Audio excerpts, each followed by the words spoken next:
There you go, Lady Nefer. The book you were looking for. Let me see. Would you look at that? Finally, an actual copy of The Man Who Became a Mule. Yeah! Nefer doesn't seem like the kind of person who takes commissions. More like the kind who dishes them out. Hey! If you start taking work from Nefer, there'll be none left for Yehuda!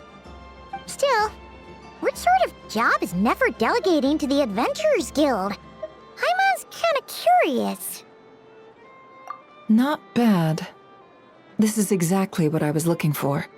The Adventurers Guild must have quite the impressive network tracking down a long-lost story like this. Well, that's all thanks to our hard-working adventurers. There were quite a few setbacks along the way, but in the end, we managed to find a collector in Snezhnaya who had a copy. How ironic that a story about the desert would end up somewhere like Snezhnaya. Well, thank you for your efforts. I'll send over the payment as promised. Also, Mr. Sarin, please keep this commission active and raise its priority level. I'll cover the additional fee as well. Not a problem. It's our honor to do business with you, Lady Nefer. If you'll excuse me, I'll go get everything sorted.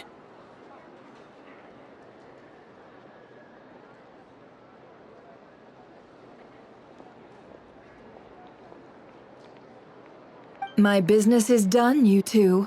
You can come out and ask your questions. I know you're curious. You even heard what Paimon said? Huh. Guess that's what makes you the boss. Something like that. It's more like a long-term partnership I have with the Adventurers Guild. Come, let's head back to the curatorium for a cup of tea. This isn't the best place for sharing stories.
Huh.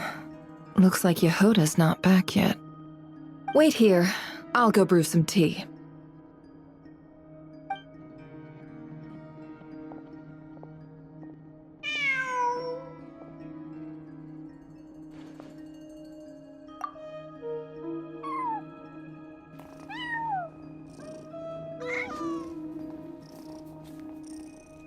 Who's a good kitty? Come on, shake.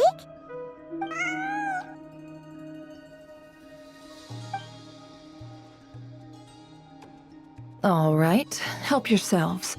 Cream and sugar is over there if you need it. Looks like Ashrew's taken a real liking to you. Back when I first brought him home, he was as fierce as a little lion. He didn't let anyone get close except for me. Anybody else who tried would have his little fangs and claws to contend with. Seriously? You'd never guess he used to be aggressive.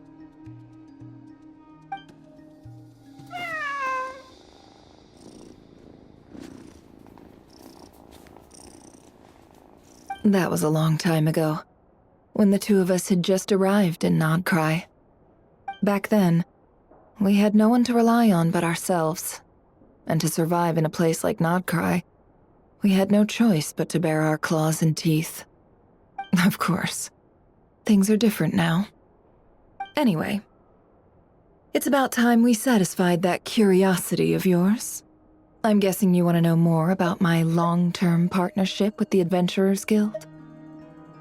You mean like some kind of extra special treasure even Nefer can't get her hands on? It's special, no doubt about that. But whether it counts as treasure, well, that depends on how you see it. Here, this is the book I asked the Adventurers Guild to find for me. Take a look.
Oh, it's like a fairy tale from Sumeru.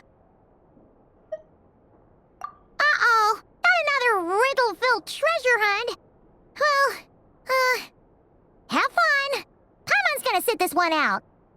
Relax. It's just a story passed down among the desert dwellers of Sumeru. There's no secret treasure and no hidden riddles. The only reason I went to such lengths to find it is because it has to do with my father. That's right. From what you've seen before, you no doubt remember the fate that befell us. Before he brought back those so-called spoils of war, before our little village ended up buried under the desert sands, he used to tell me stories. You know what Sumeru was like back then. Tales like these, stories full of wisdom and warmth, were something only the lucky few living in the rainforests got to hear. But for the desert dwellers, cut off from civilization by the wall of Samiel, wisdom and warmth were luxuries we couldn't afford. The stories passed down in the desert had one purpose and one alone: to teach children how to survive. In desert tales, people who waste food get turned into scorpions. Those who waste water end up losing their tongues. The stories taught us to be kind, but to be scarce with our trust. To lie and deceive as long as we didn't get caught. But I suppose my father didn't want me to turn out like everyone else. He would take these stories and change them, imbue them with more warmth. In the versions he told, liars turned into mules, killers fell off cliffs, but picky children ended up with a toothache at most. Paimon kinda gets where he was coming from. After all, who doesn't want to see their kids grow up with the right values? Me? I couldn't get enough of them. I spend my days counting down the minutes to nightfall, when Dad would lull me to sleep with another one of his stories. Then, come daytime, I'd grab his storybook and go tell them to the other kids. They were so envious of me. No matter where I went, there was always a line of kids trailing behind me. They would do whatever I asked, just for the chance to hear a story. And then, one day, it all came to an end.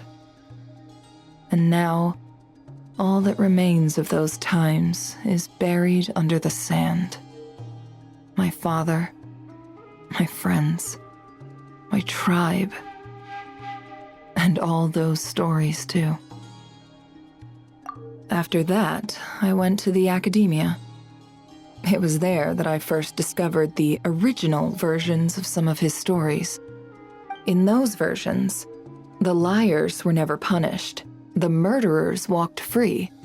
After all, if you fall for a lie, you deserve to be deceived. If the blade is in your hand, you get to write the rules. And picky children? They ended up just like the ones who wasted water, turned into lizards, doomed to spend the rest of their days crawling under the rocks. Only then did I realize that it was my father who'd been deceiving me all along, weaving a false world of warmth to shelter me from the harsh realities of the world. But once my father was gone, that world collapsed with him, and I had no choice but to face the truth. Luckily, though, I was a quick learner. Before long, I'd turned into exactly the kind of desert dweller he'd worked so hard to keep me from becoming. After that, it was all lies, deceit, revenge, and ruin. Themes that have played out in the desert 1,000 times over. But I'm sure you know that all too well. More or less. I just want to know exactly how many lies a father might tell his own daughter. As the only person in this world he ever deceived so completely, I suppose I owe it to him to make an equally comprehensive record of his distortions. Besides, anonymity seems a cruel fate for such a prolific twister of the truth. Anyway, I'm sure Thoth, the Ibis King, would approve of what I'm doing. After all, he was the one who sent me in search of something that could discern truth from falsehood. When I was young, the stories my father told me shaped my understanding of the world. Whereas their original endings, well, they taught me what this world is really like. And it's true. For me, they really did help me discern truth from falsehood. I figured that gathering them up might be the key to finding the answer the Ibis King was looking for. So after I established myself in Nodcry, I started using every available channel to track down the stories my father once told me. The problem was, nearly all of them were folk tales, parables passed down in the desert through word of mouth. Very few were ever written down. But living all the way out here in Nodcry, it wasn't like I could just go wandering around the desert to find those who still remembered them. As for Yehoda, well, I was short on manpower as it was, so I needed a different plan.